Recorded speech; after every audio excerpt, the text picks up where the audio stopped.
Hello everyone, I hope you all are doing well. आज हम लोग पढ़ेंगे section 308 of IPC. Section 308 IPC हमें बताता है attempt to commit culpable homicide. अगर हम अटेम्प्ट करते हैं कल्पेबल होमिसाइड को कमिट करने का तो क्या सजा मिलेगी, ये हमें इस सेक्शन में बताया हुआ है।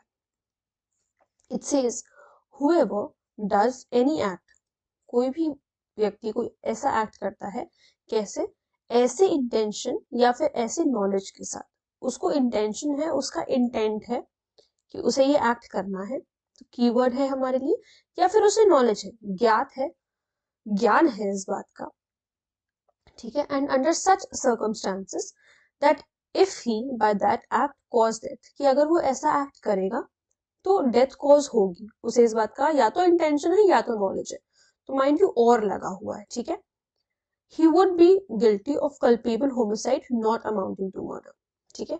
वो गिल्टी किस लिए होगा? culpable homicide not amounting to murder के लिए।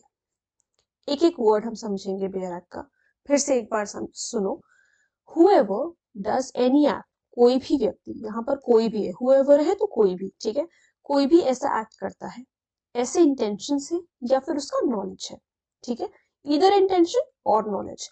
एंड अंडर सच सर्कमस्टांसेस, और ऐसे सर्कमस्टांसेस के अंदर उस एक्ट से डेथ कॉज हो गई, ठीक है, उसे ऐसा पता भी है, नॉलेज है उसे इस बात का कि डेथ कॉज हो जाएगी, या उसका इंटेंशन ही है डेथ कॉज करने का।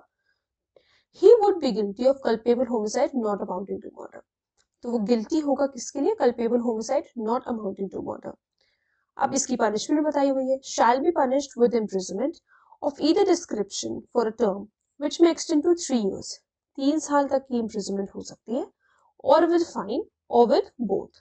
And if hurt is caused to any person by such act, और अगर हर्ट कॉज हुई, देखो दो बातों के बारे में बात कर रहा है ये सेक्शन, ध्यान से समझना, ठीक है। दो बातें कह रहा है, पहले क्या कह रहा है कि डेथ कॉज हो गई, ठीक है, अगर डेथ कॉज हो गई तो क्या?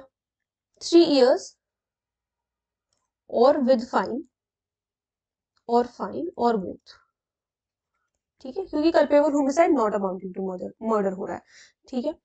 अब यहाँ पर क्या कह रहा है? And if hurt is cause to such cause to any person by such act, और उस अगर उस पर्टिकुलर एक्ट से हर्ट हो जा रहा है उस पर्सन को, shall be punished with imprisonment of either description for a term which may extend to 7 years। अगर हर्ट कॉज हुआ तो क्या है?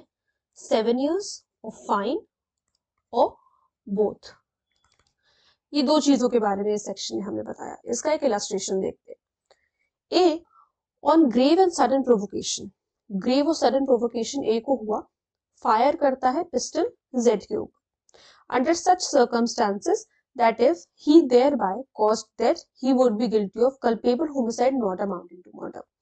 अगर उसकी डेथ कॉज हो जाती है, अगर यहाँ पर जेड की डेथ कॉज हो गई, तो ए जो है किसके लिए लाइबल होगा? Culpable homicide not amounting to murder. क्यों? क्योंकि ग्रेव और सडन प्रोवोकेशन है।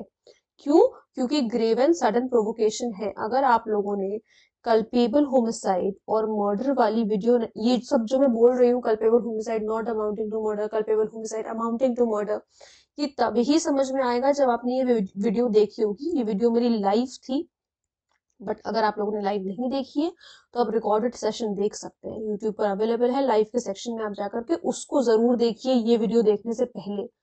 अगर यहाँ तक ये वीडियो देख लिया है और वो वीडियो नहीं देखा है तो इसको पॉज करके आप वो वीडियो पहले देखेंगे, ठीक है। तभी ये कॉन्सेप्ट समझ में आएगा कि culpable homicide not amounting to murder क्या है और culpable homicide amounting to murder क्या है। तो यहाँ पर क्योंकि हम ग्रेव और सडन प्रोवोकेशन के बारे में बात कर रहे हैं, किसी चीज का इफेक्ट था, कोई प्रोवोकेशन था उस ए के ऊपर, इस वजह से उसने जेड के ऊपर पिस्टल जो है वो फायर कर दी, तो इसीलिए हम कह रहे हैं कि culpable homicide not amounting to murder हो रहा है। So A has committed the offence defined in this section, इसलिए ए ने इस पर्टिकुलर सेक्शन के अंदर ऑफेंस कमिट किया है, ठीक है। तो उम्मीद है कि आप लोगों को सेक्शन 308 आसानी से समझ में आया होगा। अगर कोई प्रॉब्लम है, कोई डाउट है, तो please let me know in the comment section. और अगर आप लोग इस टॉपिक पे वीडियो देखना चाहते हैं वो भी प्लीज मुझे जरूर बताइएगा। Thank you so much.